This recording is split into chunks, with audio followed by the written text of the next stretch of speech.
नमस्कार, मैं दीपक शर्मा और मेरे इस यूट्यूब मंच पर आपका स्वागत है।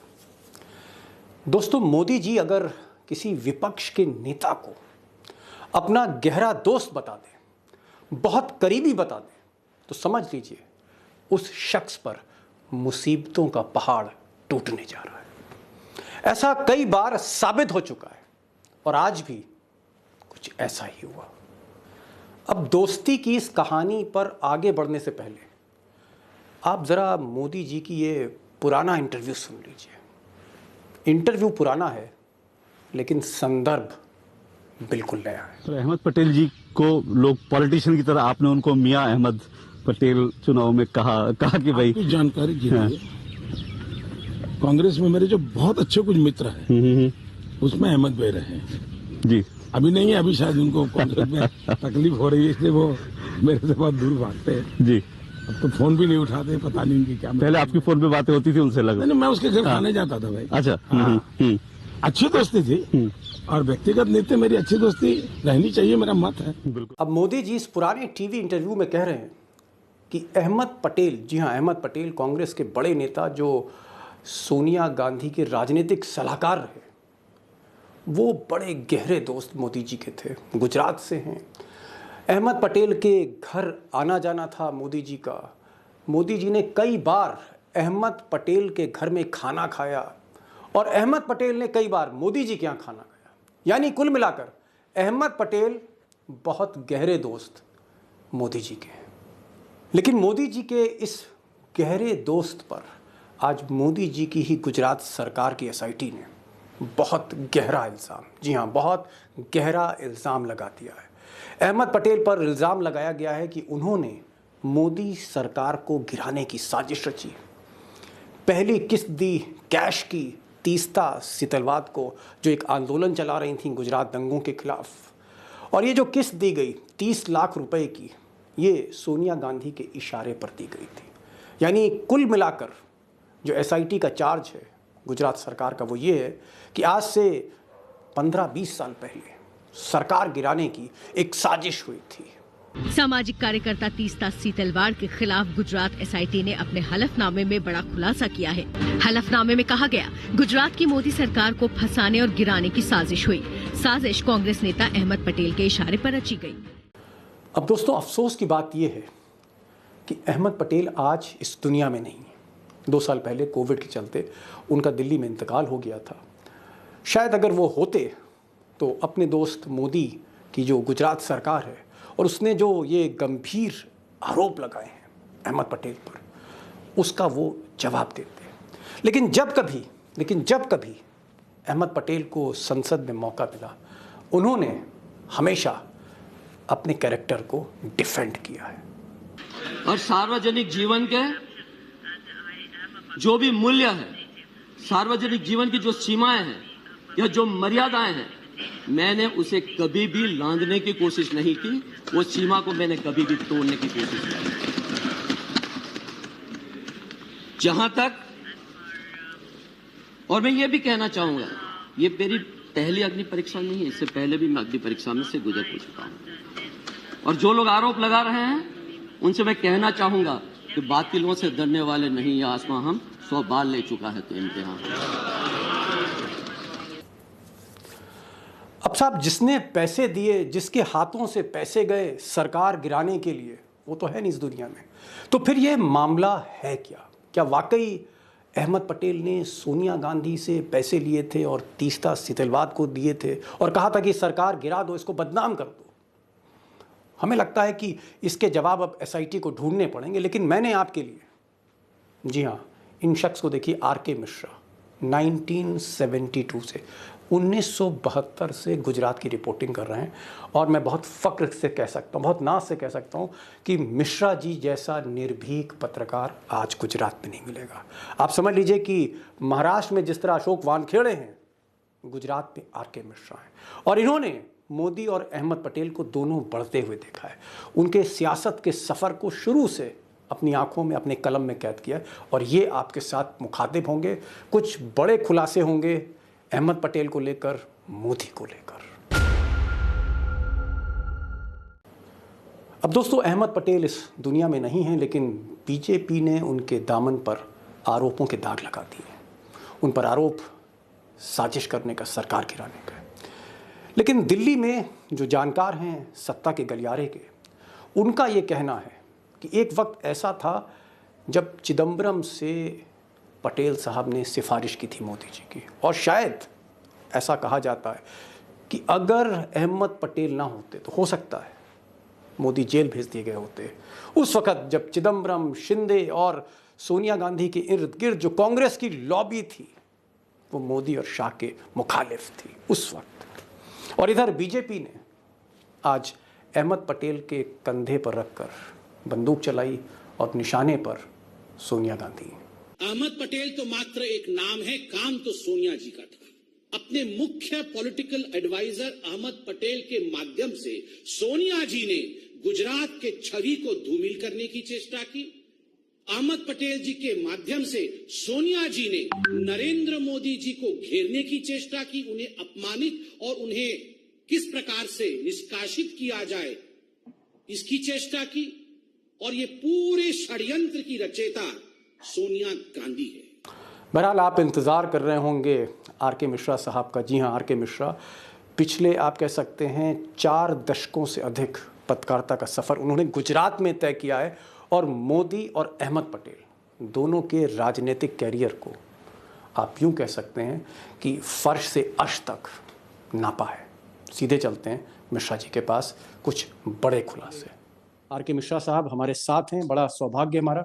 मिश्रा जी, सबसे पहले तो ये कि हर बार जब चुनाव आता है गुजरात में और कुछ महीने बचते हैं, तब कोई बड़ा सा धमाका होता है, और वो धमाका कहीं ना कहीं हिंदू, मुसलमान, इस तरह की चीजें कि साहब कोई अहमद पटेल या कोई फलाना, ये जो धमाका हुआ है जिसमें ये कहा गया है कि साहब अहमद पटेल जो है उन्होंने 30 लाख रुपए की पहली किश्त तेस्ता को दी थी, और उसका ऑब्जेक्टिव था मोदी की सरकार को गिराना। इसको आप कैसे देखते हैं? देखिए साहब, ऐसा है कि नरेंद्र भाई के अहमद भाई के साथ बड़े प्यारा सा एक संबंध रहा है, इन द सेंस कि पिछले इलेक्शन में भी, 2017 के इलेक्शन में भी, जो अगर आपको याद हो तो 10 दिसंबर को एक पब्लिक मीटिंग में नरेंद्र मोदी जी ने बोलते हुए कहा था कि भाई पाकिस्तान की ये ख्वाहिश है कि अहमद पटेल गुजरात के मुख्यमंत्री बने, और फिर उन्होंने पूरा एक ताना बाना उस चीज को लेकर के बुन दिया था। और यहाँ तक कि उन्होंने मतलब कोट किया था कि फॉर्मर पाकिस्तान आर्मी के जो चीफ रहे थे अरशद रफीक, उन्होंने ये पाकिस्तान में ये कहा था, और मतलब इस तरह पूरा एक नैरेटिव बन गया था। मतलब माहौल ही गर्मा दिया उन्होंने, पूरा हिंदू मुस्लिम हो गया। हाँ, वो नैरेटिव बना करके कि पाकिस्तान की कैसे साजिश थी। मनमोहन सिंह और मणिशंकर अय्यर के घर पे एक मीटिंग हुई थी जहां फॉरेन मिनिस्टर पाकिस्तान के भी थे और एम्बेसडर भी थे, और वहां ये सब चीजें हुई। बहुत लंबा चौड़ा वो इलेक्शन का पूरा मेन जो था पूरा शिफ्ट हो गया था इलेक्शन का। और इंटरेस्टिंगली 28 दिसंबर को राज्यसभा में अरुण जेटली जी ने एक स्टेटमेंट दिया था कि नहीं, हमारे प्रधानमंत्री जी जो हैं वो मनमोहन सिंह जी को और वाइस प्रेसिडेंट अंसारी जी को बहुत हाई रिस्पेक्ट में करते हैं, और ऐसी कोई बात ही नहीं है, और ये सब कुछ करके वो बात को पूरा जो है नकार दिया था। बट द फैक्ट वाज कि इलेक्शन जो एक परसेप्शन की लड़ाई होती है जी, वो पूरा परसेप्शन जो है वो चेंज हो गया था। अब उसके बाद आपने ये कह दिया कि कुछ नहीं था, वो बात अलग हो गई। लेकिन मतलब मिश्रा जी, आप ये कहना चाह रहे हैं कि पहले मोदी जी ने कहा कि पाकिस्तान की ख्वाहिश है कि अहमद पटेल गुजरात के मुख्यमंत्री बने जी, और ये कह के उन्होंने एक बहुत बड़ा धमाका इलेक्शन में किया, पूरे इलेक्शन का सिनेरियो चेंज कर दिया, उसका पूरा ध्रुवीकरण हो गया सांप्रदायिक। और बाद में अरुण जेटली ने कहा कि नहीं नहीं ऐसा कुछ नहीं था, वो तो एक जुमला था। ये आप कहना चाह रहे हैं? वर्चुअली मतलब उन्होंने बिल्कुल कह दिया कि he holds Manmohan Singh ji and everybody in very, Modi ji holds them in very high regard, और ऐसी कोई बात ही नहीं है, और करके वो चीज को घुमा दिया गया। नाउ कोई भी इलेक्शन एक परसेप्शन मैनेजमेंट, और खास तौर से नरेंद्र मोदी जी के वक्त से वो एक परसेप्शन मैनेजमेंट का खेल खेलते हैं कोई भी इलेक्शन के आसपास। आप इलेक्शंस देख लीजिए, 2002 गुजरात गौरव यात्रा, उन्होंने सिर्फ मुशर्रफ को टारगेट किया, लेकिन 2002 के माहौल के बाद जो हुआ है उस सीन में उसका मीनिंग हर इंसान के समझ में आ रहा था, और उनको इलेक्शन जी। में बहुत बढ़िया विक्ट्री मिली, क्योंकि वो ध्रुवीकरण जो अगर आप कहते हैं वो हो गया था।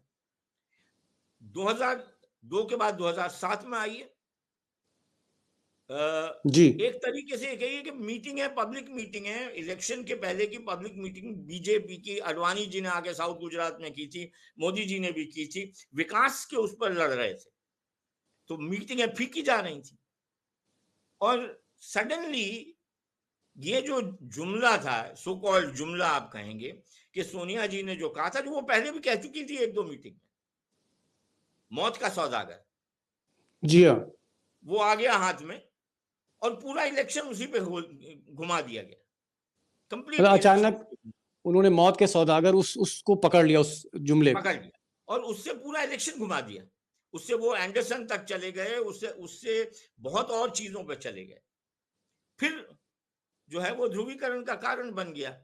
और वो मतलब वो चीजें इतनी ज्यादा उस चीज पे आगे चली गई कि वो कॉन्स्पिरेसी थ्योरी और ये बहुत सी और चीजों पर निकल गया। तो every election has had this. 2002 में जैसे फॉर एग्जांपल इससे पहले कुछ नहीं था, जी। ठीक है, और वहां 3 दिन पहले एक कोई मौलाना ने एक फतवा इशू करा, किया भी कैसे जी। मौलाना थे, कौन क्या थे, कोई नहीं जानता। उन्होंने कहा भाई जो है बीजेपी को डिफीट करने के लिए जो है आप कांग्रेस को वोट कीजिए। अब उस 3 दिन रह गए थे वोटिंग को, इसको पकड़ लिया, और इसी पे बीजेपी ने पूरा खेल कर दिया। आपको ऐसा क्यों लगता है कि अहमद पटेल इस तरह की कॉन्स्पिरेसी नहीं कर सकते? मतलब इस तरह के वो पॉलिटिशियन नहीं थे, उसको मैं थोड़ा चाह रहा था एक्सप्लेन कर।